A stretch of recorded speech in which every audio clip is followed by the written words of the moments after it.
So ಎಲ್ರಿಗೂ ಒಂದು Chinese movie ನೆನಪಿದೆ ಅಂತ ಅನ್ಕೊಂತೀನಿ, ನೇಜಾ ಅಂತ. ಸೊ ಅದು ಅನಿಮೇಟೆಡ್ ಮೂವಿ ಬರೋಬ್ಬರಿ 10,000 ಕೋಟಿನ ಕಲೆಕ್ಷನ್ ಮಾಡಿತ್ತು.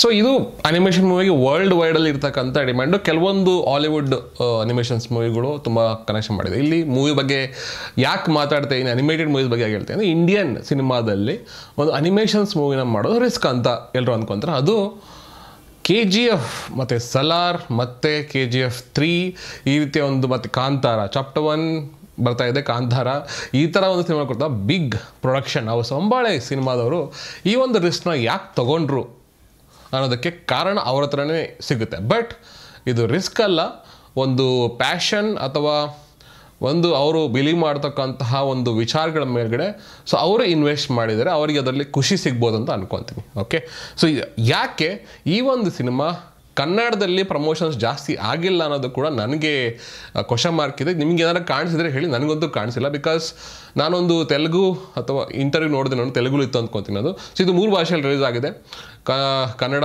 ತೆಲುಗು ಮತ್ತು ಹಿಂದಿ. ರೆಸ್ಪಾನ್ಸ್ ಕೂಡ ಚೆನ್ನಾಗಿ ಬರ್ತಾ ಇದೆ. ಬಟ್ ಕನ್ನಡದಲ್ಲಿ ಅಷ್ಟೊಂದು ನ್ಯೂಸ್ ಆಗ್ತಾ ಇಲ್ಲ, ಇದು ನನಗನ್ಸಿದ್ದು. ಸೊ ಎನಿವೆ, ಹಾಗೆಯೇ ಈ ಒಂದು ಮೂವಿನ ರಿವ್ಯೂನ ಸ್ಟಾರ್ಟ್ ಮಾಡೋದಕ್ಕೆ ಮುಂಚೆ ನನಗನ್ಸಿದ್ದು ಹೇಳ್ಬೇಕಂತ ಅನಿಸ್ತು, ಯಾಕೆ ಕನ್ನಡದಲ್ಲಿ ಇಷ್ಟೊಂದು ಪ್ರಮೋಷನ್ ಮಾಡಿಲ್ಲ. ಆ್ಯಂಡ್ ಎಸ್ಪೆಷಲಿ ಕನ್ನಡದವರು, ಕನ್ನಡ ಸಿನಿ ಪ್ರೇಮಿಗಳು ಈ ಒಂದು ರಿವ್ಯೂನ ನೋಡ್ತಾ ಇದ್ದರೆ ದಯವಿಟ್ಟು ಹೋಗಿ ನೋಡಿ. ಸೊ ಮೊದಲನೇದಾಗಿ, ಸೊ ಮಹಾವತಾರ ಈ ಒಂದು ನರಸಿಂಹ ಅವತಾರದ ಒಂದು ಸಿನಿಮಾ ಏನಿದೆ, ಸೊ ಈ ಒಂದು ಸಿನಿಮಾ ಬರ್ತಿರೋದು ಕೇವಲ ಒಂದು ಸಿನಿಮಾ ಅಲ್ಲ. ಇದ್ರ ಜೊತೆಗೆ ಸೊ ವಿಷ್ಣುವಿನ ಬಹಳಷ್ಟು ಅವತಾರಗಳನ್ನು ಕವರ್ ಮಾಡ್ತಕ್ಕಂಥ ಒಂದು ಕಂಪ್ಲೀಟ್ ಯೂನಿವರ್ಸ್ನ ಪ್ಲ್ಯಾನ್ ಮಾಡ್ಕೊಂಡಿದೆ ಒಂದು ಪ್ರೊಡಕ್ಷನ್ ಹೌಸ್. ಓಕೆ, ಸೊ ಅದು ಯಾವ ಥರ ಇದೆ ಅಂತಂದರೆ ನಿಮ್ಗೆ ಆಲ್ರೆಡಿ ಗೊತ್ತಾಗಿರ್ಬೋದು. ನರಸಿಂಹ ಅವತಾರ ನನಗೆ ಗೊತ್ತಿರೋದೆ, ಆಮೇಲೆ ವರಾಹ ಅವತಾರ ನನಗೆ ಗೊತ್ತಿರೋದೆ. ಅದೇ ಥರ ಬಹಳಷ್ಟು ಅವತಾರಗಳನ್ನು ಇಟ್ಕೊಂಡು ಕೆಲವೊಂದು ಕಂಟಿನ್ಯೂಸ್ ಸೀಕ್ವೆನ್ಸ್ನ ಮಾಡ್ಕೊಂಡಿದ್ದಾರೆ ಈ ವರ್ಷದಲ್ಲಿ ಇದನ್ನು ಬಿಡಬೇಕು ಅಂತ. ಸೊ ನನಗೆ ಅನಿಸ್ದಂಗೆ ಒಂದು ಪ್ರೊಡಕ್ಷನ್ ಹೌಸ್ನ ಒಂದು ಪ್ಯಾಷನ್, ನಮ್ಮ ಒಂದು ಹಿಸ್ಟ್ರಿ ಮೇಲ್ಗಡೆ, ಒಂದು ಮೈಥಾಲಜಿಯ ಒಂದು ವ್ಯಾಲ್ಯೂಸ್ ಮೇಲ್ಗಡೆ ಇಟ್ಟಿರ್ತಕ್ಕಂಥದ್ದು ತುಂಬ ಚೆನ್ನಾಗಿದೆ ಅನ್ಕೊತೀನಿ. ಇನ್ನು ಈ ಒಂದು ಸಿನಿಮಾ ಬಗ್ಗೆ ಮಾತಾಡಿದ್ರೆ ನರಸಿಂಹ ಅವತಾರ, ಸೊ ಓವರಾಲ್ ಆಗಿ ನನಗೆ ಅನಿಸ್ದಂಗೆ ಟೋಟಲ್ 7 ಅವತಾರಗಳನ್ನು ಕೂಡ ತೋರಿಸ್ಬೇಕಂತ ಡಿಸೈಡ್ ಮಾಡಿದರೆ 2037 ತನಕನೂ ಕೂಡ ಅವರ ಸಿನಿಮಾಗಳನ್ನ ಪ್ಲಾನ್ ಮಾಡ್ಕೊಂಡ್ಬಿಟ್ಟಿದ್ದಾರೆ. ಸೊ ಇದ್ರ ಬಗ್ಗೆ ಅಲ್ಲಿ ಎಲ್ಲೂ ಕೂಡ ಅಷ್ಟು ಡಿಸ್ಕಷನ್ ಆಗಿಲ್ಲ, ನೀವು ಇಂಟರ್ವ್ಯೂಸ್ಗಳು ನೋಡಿ ನಿಮಗೆ ಸಿಕ್ಕಿರ್ಬೋದು. ಸೊ ಈಗ ಈ ಒಂದು ಪೋಸ್ಟರನ್ನು ನಿಮಗೆ ತೋರಿಸಿರ್ತೀನಿ, ನೋಡ್ಕೋಬೋದು ಯಾವ್ಯಾವ ಸಿನಿಮಾಗಳು ಯಾವ ಇಯರ್ಗೆ ಬರುತ್ತೆ ಅಂತ.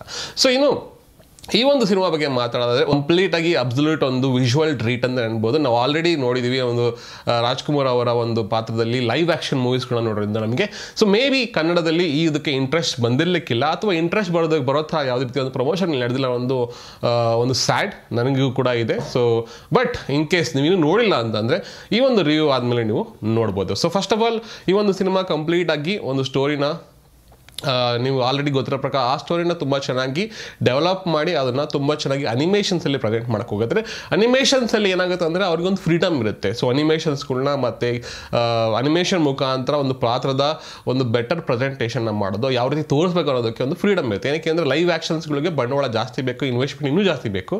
ಸೊ ಇದರಲ್ಲಿ ಫ್ರೀಡಮ್ ಇರುತ್ತೆ. ಸೊ ಹಾಗೆ ಅವರು ಹೇಗೆ ಬೇಕಾದ್ರೂ ಒಂದು ವಿಜುವಲ್ಸ್ನ, ಆ್ಯಕ್ಷನ್ ಸೀನ್ಸ್ನ ಕಂಪೋಸ್ನ ಮಾಡ್ಬೋದು. ಹಾಗೆ ಇದೊಂದು ಫ್ರೀಡಮು. ಬಟ್ ಈ ರೀತಿ ಸಿನಿಮಾಗಳನ್ನು ಜಾಸ್ತಿ ಅನಿಮೇಷನ್ ಸಿನಿಮಾಸ್ಗಳನ್ನ ಕನ್ನಡದಲ್ಲಿ ಅಥವಾ ಇಂಡಿಯನ್ ಇಂಡಸ್ಟ್ರಿನಲ್ಲೇ ತುಂಬ ರೇರ್ ಮಾಡಿರೋದು. ಬಟ್ ಬೇಸಿಕಲಿ ಈ ಒಂದು ವಿಷ್ಣುವಿನ ಮಹಾವತಾರಗಳನ್ನ ಹಿಡ್ಕೊಂಡು ಒಂದು ಸಿನಿಮಾ ಮಾಡಲಿಕ್ಕೆ ಹೊರಟಿರ್ತಕ್ಕಂಥ ಒಂಬಳೆ ಪ್ರೊಡಕ್ಷನ್ಸ್ ಅವ್ರಿಗೆ ಒಂದು hats off. But I think ಈ ಒಂದು ಸಿನಿಮಾ ಮುಖಾಂತರ ಏನಾದರೂ ಅವ್ರಿಗೆ ತುಂಬ ಸಕ್ಸಸ್ ಸಿಕ್ಕರೆ ಮುಂದೆ ಬರ್ತಕ್ಕಂಥ ಸಿನಿಮಾಗಳನ್ನು ಅವರು ಇನ್ನೂ ಬೆಟರ್ ಮಾಡ್ಬೋದು, ಮತ್ತು ಬೆಟರಾಗಿ ಪ್ರಮೋಷನ್ ಮಾಡೋದು ಅನ್ಕೊಂತೀನಿ. ಸೊ ಮೇ ಬಿ ಇದನ್ನ ಅವರು ಟ್ರಯಲನ್ನು ಮಾಡಿರೋ ಇಲ್ಲ ನನಗೆ ಗೊತ್ತಿಲ್ಲ, ಇದು ನನಗೆ ಅನಿಸ್ತಾ ಇರೋದು. ಸೊ ಮೇ ಬಿ ಇನ್ನೂ ಸ್ವಲ್ಪ ಬೆಟರ್ ಪ್ರೊಡಕ್ಷನ್ ಮಾಡಿದರೆ ಕನ್ನಡದಲ್ಲೂ ಕೂಡ ಇನ್ನೂ ಬೆಟರಾಗಿ ರೆಸ್ಪಾನ್ಸ್ ಸಿಗ್ತಾ ಇತ್ತು ಅನ್ಕೊಂತೀನಿ. ಬಟ್ ವಿತೌಟ್ ರೆಸ್ಪಾನ್ಸು ಭಾಳ ಜನ ಹೋಗಿರ್ಬೋದು ಈ ಸಿನಿಮಾಗೆ. ಸೊ ಹೋಗಿದ್ರೆ ಒಳ್ಳೆಯದು. ನೀವು ಕಮೆಂಟ್ ಮಾಡಿದ್ದೀವಿ ಹೇಗಿತ್ತು ಸಿನಿಮಾ ಅಂತ. ಸೊ ಒಂದು first half 40 minutes, second half 40 minutes, ಮಧ್ಯದಲ್ಲಿ ನಿಮಗೆ ಎಲ್ಲ ರೀತಿಯ ಒಂದು ಪ್ರಹ್ಲಾದನ ಒಂದು ಭಾಗಗಳಾಗಿರ್ಬೋದು ತುಂಬ ಚೆನ್ನಾಗಿ ಕವರ್ ಆಗಿದೆ. ವಿಜುವಲ್ಸ್ ಅಲ್ಟಿಮೇಟ್ ಆಗಿದೆ, ಆ್ಯಕ್ಷನ್ ಸೀಕ್ವೆನ್ಸ್ ತುಂಬ ಚೆನ್ನಾಗಿದೆ. ಸೊ ಲಾಸ್ಟ್ 30 ಮಿನಿಟ್ಸಲ್ಲಿ ಒಂದು ನಿಮ್ಗೆ ಆಲ್ರೆಡಿ ಗೊತ್ತು ಲಾಸ್ಟ್ 30 ಮಿನಿಟ್ಸ್ ಏನಾಗುತ್ತೆ ಅಂತ, ಅದನ್ನು ರಿವ್ಯೂ ಮಾಡೋದಕ್ಕೆ ಹೋಗೋದಿಲ್ಲ. ಸೊ ಏನಿವೆ ಭಾಳ ಸ್ಟೋರಿ ಗೊತ್ತಿರೋದು ಕೂಡ ಇದು ಗೊತ್ತಿರ್ತದೆ. ಸೊ ಮತ್ತು ಕೆಲವೊಂದು ಕಡೆ ಗ್ರಾಫಿಕ್ಸ್ಗಳನ್ನ ಸ್ವಲ್ಪ ಇಂಪ್ರೂವ್ ಮಾಡ್ಬೋದು ಅನ್ನೋದು ಬಿಟ್ಟರೆ ಈ ಒಂದು ಸಿನಿಮಾ ಏನಕ್ಕೆ ಅಂದರೆ ಸಿನಿಮಾನಲ್ಲ ಇದು, ಏನಕ್ಕೆ ಅಂದರೆ ಇದು ಒಂದು ಕಂಪ್ಲೀಟ್ ಡಿವೈನ್ ಇದರಲ್ಲಿ ನೋಡಬೇಕಾಗುತ್ತೆ. ಹಾಗೆ ಇದರ ಬಗ್ಗೆ ರಿವ್ಯೂ ಕೊಡೋದಕ್ಕಿಂತ ಸಿನಿಮಾನ ಹೇಗೆ ಪ್ರೆಸೆಂಟ್ ಮಾಡಿರೋದು ಮಾತ್ರ ನಾವು ನಿಮಗೆ ಹೇಳ್ಬೋದು. ಸೊ ಸಿನಿಮಾ ತುಂಬ ಚೆನ್ನಾಗಿ ಪ್ರೆಸೆಂಟ್ ಆಗಿದೆ. ಅವರ ಒಂದು ಮೊದಲ ಪ್ರಯತ್ನ ಈ ರೀತಿಯ ಒಂದು ರಿಸ್ಕು ಅನಿಮೇಷನ್ನಲ್ಲಿ ತೊಗೊಂಡಿರೋದು. ಇದಕ್ಕೆ ಏನಕ್ಕೆ ಅಂದರೆ ಇದನ್ನು ಲೈವ್ ಆ್ಯಕ್ಷನ್ ಮೂವಿ ಮಾಡಬೇಕಂದ್ರೆ ನನಗೆ ಅನ್ಸಂಗೆ ಹಾಲಿವುಡ್ಗಳಲ್ಲಿ ನಿಮಗೆ ನೋಡಿರ್ತೀರ ಭಾಳಷ್ಟು ಒಂದು ಫಿಕ್ಷನೇಟ್ ಆಗಿರೋದನ್ನು ಮಾಡ್ತಾರೆ. ಬಟ್ ಮೈಥಾಲಜಿನ ಹಿಡ್ಕೊಂಡು ಏನಾದರೂ ಲೈವ್ ಆ್ಯಕ್ಷನ್ ಸಿನಿಮಾಸ್ನ ಮಾಡಬೇಕಂದ್ರೆ ತುಂಬ ಚಾಲೆಂಜಿಂಗು. ಈಗಲೇ ನಿಮಗೆ ರಾಮಾಯಣ ಸಿನಿಮಾ ಆಲ್ರೆಡಿ ಬರ್ತಿರೋದಕ್ಕೆ ಇವ್ರನ್ನ ಕ್ಯಾಶ್ ಮಾಡಿ ಅದು ಬರ್ತಾ ಇರ್ತದೆ. ಹಾಗೆ ಸದ್ಯಕ್ಕೆ ಈ ಒಂದು ಸಣ್ಣ ರಿಸ್ಕ್ ಹೊಂಬಾಳೆ ಫಿಲ್ಮ್ಸ್ಗೆ ಒಂದು ಪ್ರೌಡ್ ಮೂಮೆಂಟ್ನ ಕ್ರಿಯೇಟ್ ಮಾಡುತ್ತೆ. ಬಿಕಾಸ್ ಆಫ್ ದಿ ಸಿನಿಮಾ ತುಂಬ ಚೆನ್ನಾಗಿ ಬಂದಿದೆ.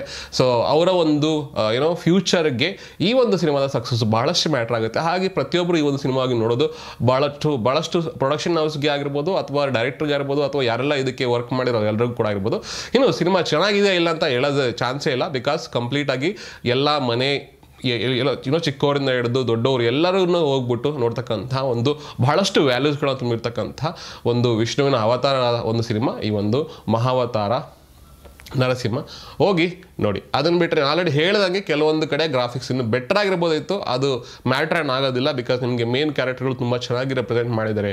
ಡೈಲಾಗ್ಸ್ ಆಗಿರ್ಬೋದು ಕನ್ನಡದಲ್ಲಿ ಎಸ್ಪೆಷಲಿ ಲಾಸ್ಟು ನರಸಿಂಹ ಅವತಾರನ ನೀವು ಅಲ್ಲಿ ಒಂದು ದೊಡ್ಡ ಸ್ಕ್ರೀನಲ್ಲಿ ನೋಡೋದು ಇನ್ನೂ ಅದ್ಭುತವಾಗಿರುತ್ತೆ. ಸಿನಿಮಾ ಸಣ್ಣ ಸ್ಕ್ರೀನ್ಗಳಿಗಿಂತ ಆ ವಿಜುವಲ್ಸಲ್ಲಿ ಮ್ಯೂಸಿಕ್ ಇನ್ನೂ ಸ್ವಲ್ಪ ಬೆಟರ್ ಆಗಿರ್ಬೋದು ಅಂತ ನನಗೂ ಕೂಡ ಅನ್ನಿಸ್ತು. ಕೆಲವೊಂದು ಮ್ಯೂಸಿಕ್ಗಳು ಕೆಲವೊಂದು ಜಾಗಗಳಲ್ಲಿ ಈ ರೀತಿಯ ಒಂದು ಸ್ತೋತ್ರಗಳನ್ನು ಮಂತ್ರಗಳನ್ನು ಬಳಸಿದರೆ ಒಂದು ಇಂಡಿಯನ್ ನಿಮ್ಗೆ ಗೊತ್ತಿರುತ್ತದಲ್ಲ ಸಿನಿಮಾಗಳಂತಂದರೆ ನಿಮಗೆ ನೋಡಿರ್ಬೋದು ರಾಜ್ಕುಮಾರ್ ಸಿನಿಮಾಗಳಾದರೂ ಕೂಡ ಒಂದು ಸಾಂಗ್ ಥರ ಒಂದು ಬರ್ತಾ ಇರ್ತದೆ. ಆ ಥರ ಒಂದು ವಿಚಾರಗಳು ಇದ್ದಿದ್ರೆ ಚೆನ್ನಾಗಿರ್ತದೆ. ಬಟ್ ಸ್ವಲ್ಪ ಕಮರ್ಷಿಯಲ್ ಎಲಿಮೆಂಟ್ ಜೊತೆಗೆ ಒಂದು ಡಿವೈನ್ ಫೀಲ್ನ ಇದರಲ್ಲಿ ಕೊಟ್ಟಿದ್ದಾರೆ. ಸೊ ಅದ್ಭುತವಾಗಿದೆ ಸಿನಿಮಾ, ಹೋಗಿ ನೋಡಿ. ಸೊ ಇದು ಎಲ್ಲರಿಗೂ ಇಷ್ಟ ಆಗುತ್ತೆ ಅಥವಾ ಎಲ್ಲರೂ ನೋಡಲೇಬೇಕು ಅನ್ನೋದು ನಂದಲ್ಲ. ಬಟ್ ಎಲ್ಲರೂ ನೋಡಿದರೆ ಭಾಳಷ್ಟು ಒಳ್ಳೆಯದು. ಈಗಿನ ಜನ್ಸಿಗೂ ಕೂಡ ಭಾಳಷ್ಟು ಇಂಪಾರ್ಟೆಂಟ್ ಆಗುತ್ತೆ. ಭಾಳಷ್ಟು ವೇಳೆಸ್ಕೊಂಡು ನಾವು ಈ ಒಂದು ಸಿನಿಮಾಗಳನ್ನು ತಗೋಬೋದು. ಬಿಕಾಸ್ ಅದಕ್ಕೆ ನಾನು ಹಿಸ್ಟ್ರಿ ಅಂತ ಹೇಳ್ತೀವಿ, ಮೈಥಾಲಜಿ ಕನೆಕ್ಟ್ ಮಾಡ್ದೇನೆ. ಸೊ ಇದು ನನ್ನ ಒಂದು ಇಂಪ್ರೆಷನ್ ಅಥವಾ ರಿವ್ಯೂ ಆಗಿತ್ತು. ನಿಮ್ಗೇನು ಅನಿಸ್ತು ಈ ಒಂದು ಸಿನಿಮಾ ಬಗ್ಗೆ ಕಮೆಂಟ್ ಮಾಡಿ ತಿಳಿಸಿ. ಸಿಗೋಣ ಮತ್ತೆ ಮುಂದಿನ ವಿಡಿಯೋದಲ್ಲಿ ಹೇಳಿ ತನಕ ಬಾಯ್.